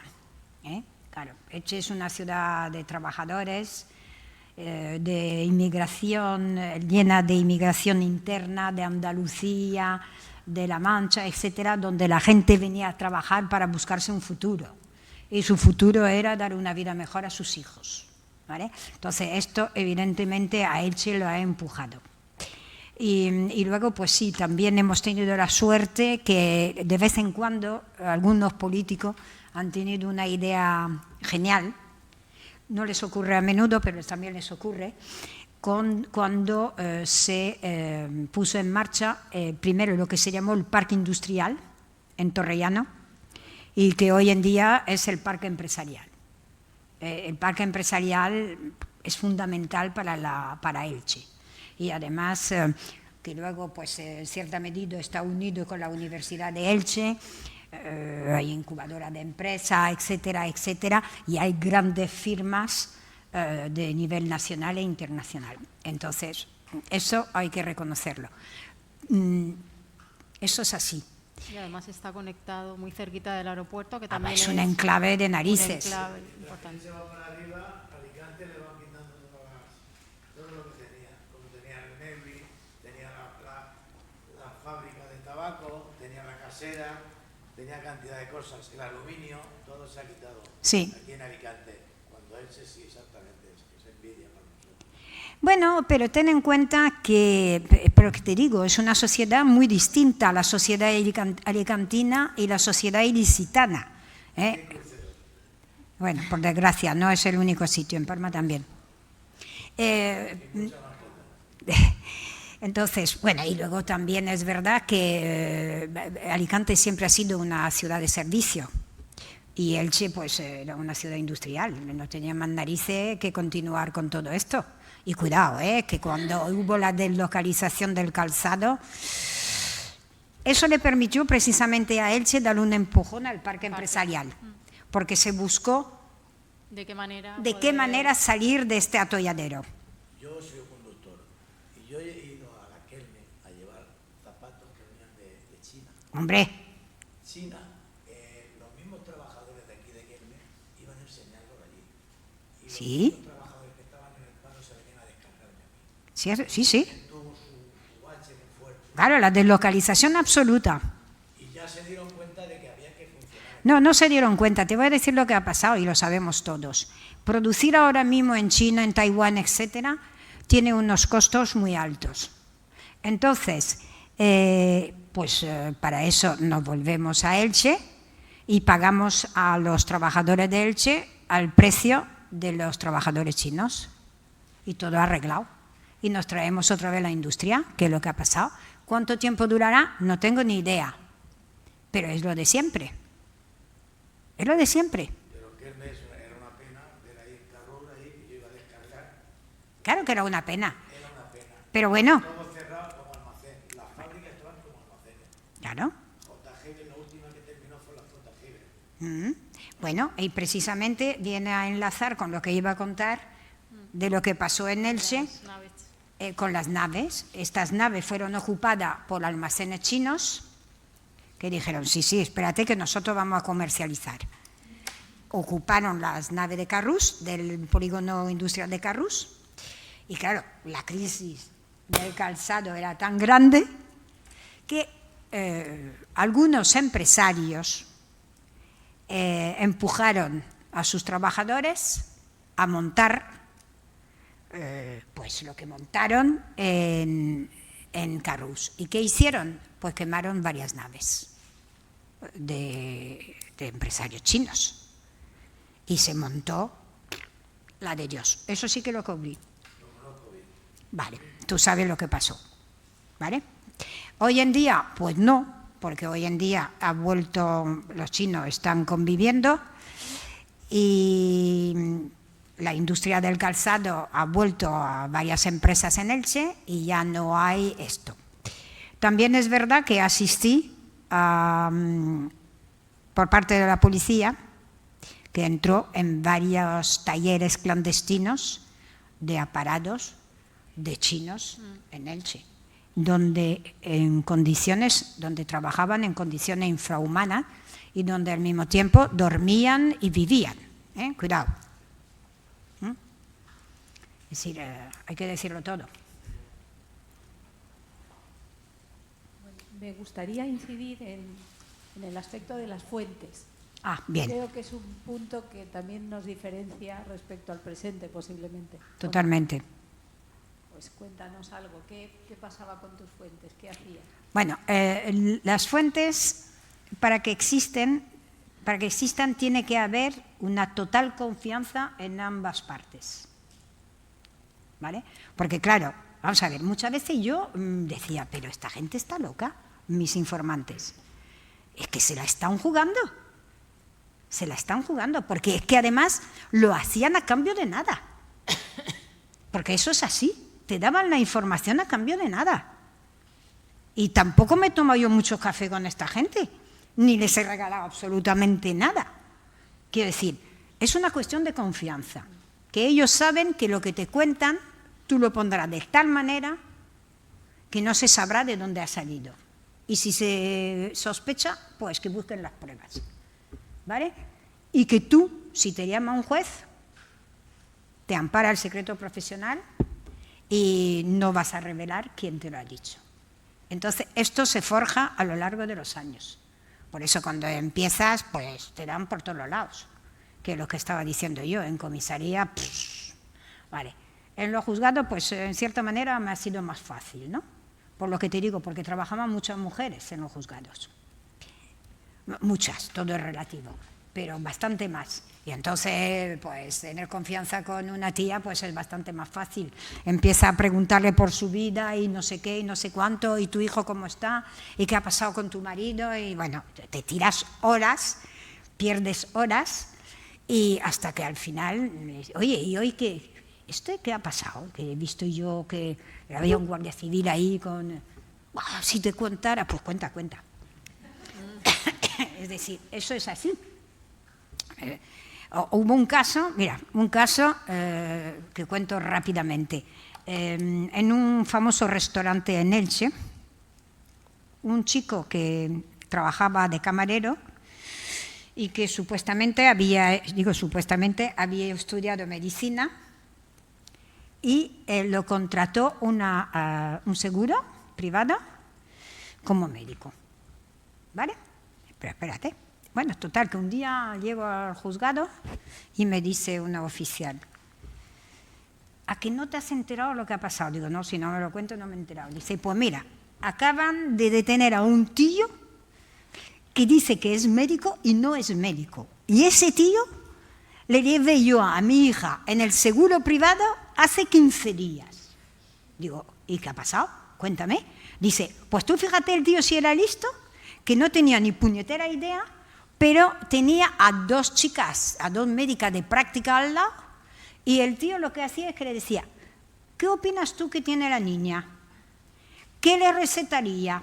Que no sé qué, de tal manera que él ni recetaba ni decía lo que tenía. Dice, y me quedé yo muy mosca, claro, hasta que lo detuvieron, y el tío no había terminado ni el primer año de medicina.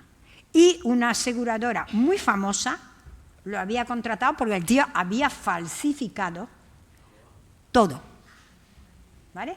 Y la seguridad social, y se descubrió en gran parte porque intentó entrar en la medicina pública y cuando le pidieron esto es toda una falsificación. Por lo que te digo, lo importante de la fuente, pues claro, esta fuente la tenía años y éramos amigas. Al final era amiga de casi todas las tías de los juzgados, sobre todo los juzgados de instrucción, obviamente. Los civiles me interesaban menos. Di.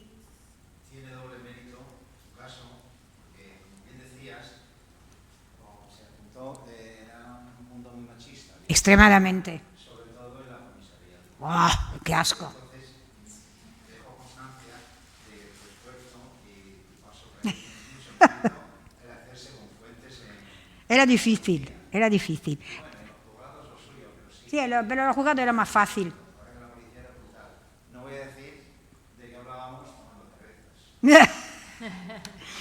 Pero sí que es cierto que tú, fíjate.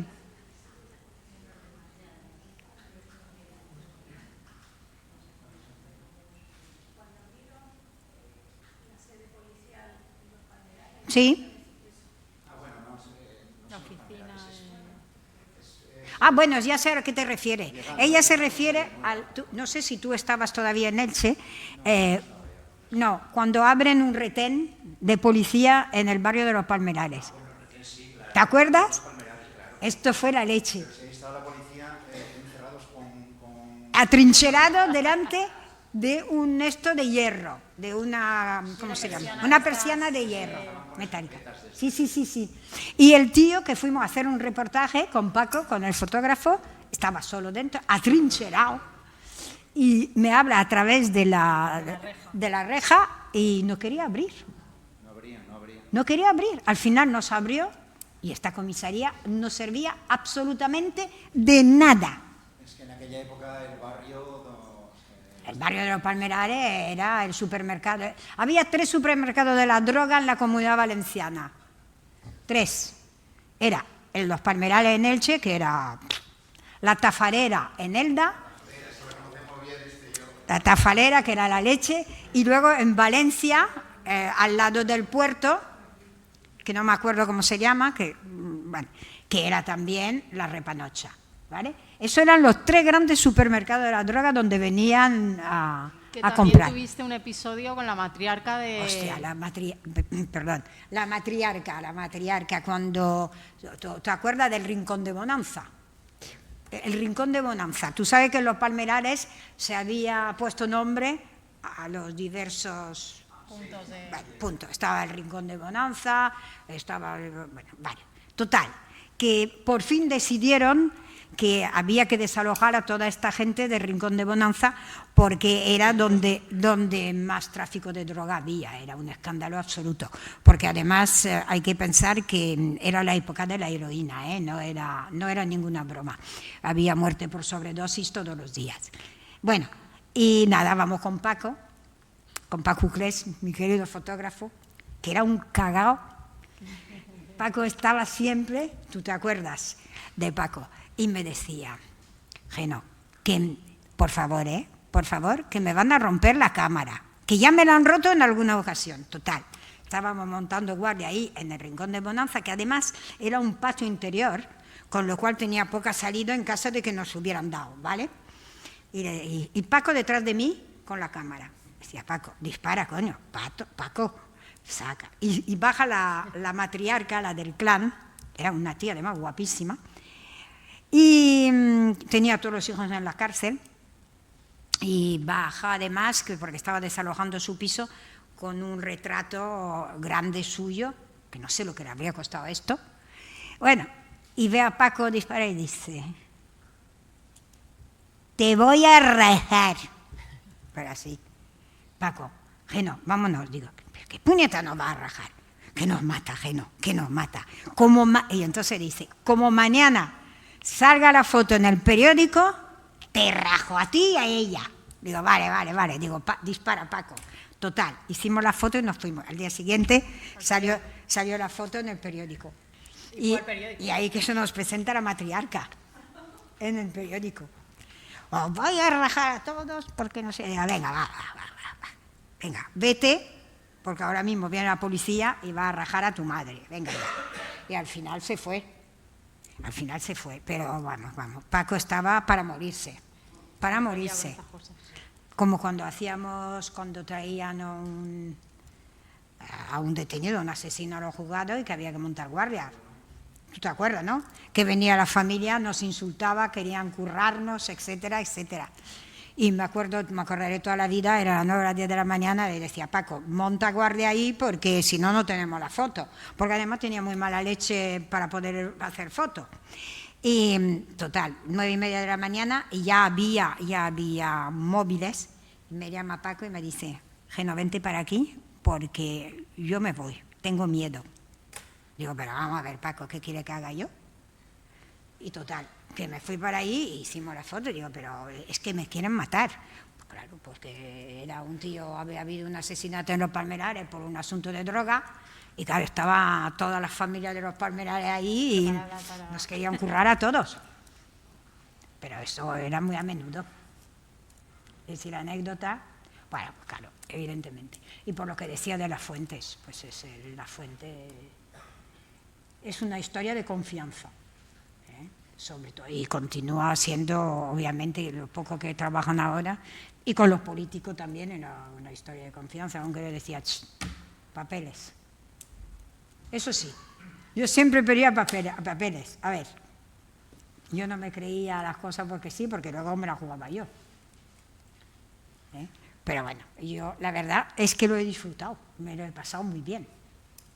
Aunque habían situaciones difíciles, llegar a mi casa a la 1 de la madrugada o a las 2, porque había que levantar página, etcétera, etcétera. Pero era apasionante, absolutamente apasionante. Menos para mi familia, sobre todo para mi marido, pero era apasionante. Bueno, sé. Se nota esa pasión.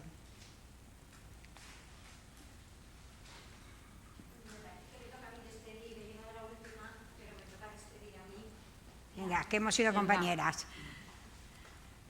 Bueno, pues muchísimas gracias a todos. Voy a darles un beso, porque hemos sido compañeras, hemos aprendido, he aprendido de ellas. No te pases. Porque son dos grandísimas profesionales, como habéis podido constatar a lo largo de toda esta tertulia entre las dos.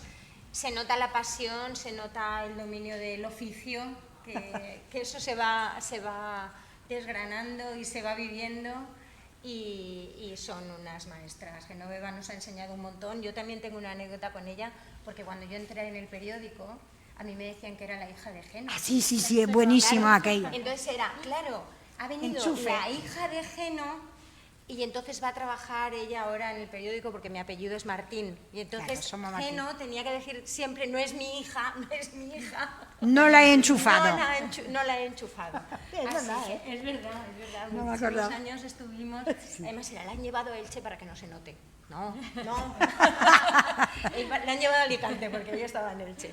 Bueno, anécdotas aparte, la verdad es que ha sido una vida intensa, que sigue siéndolo, que sigue teniendo la pasión que tenía, y ha sido un placer escucharos. Me da mucha pena llegar tarde a la charla, pero bueno, gracias a todos por haber venido, por habernos acompañado a vosotras por esta tertulia tan maravillosa. Y bueno, la próxima sesión del ciclo será el próximo día 22, y tendremos a Mariano Soriano y a nuestra presidenta Rosalía Mayor para la tertulia del mes de septiembre. En esta ocasión las lluvias nos hicieron posponer la jornada que teníamos prevista, pero bueno, lo bueno se hace esperar. Así que gracias a vosotras y gracias a todos. Gracias a vosotros por invitarnos. A través de internet.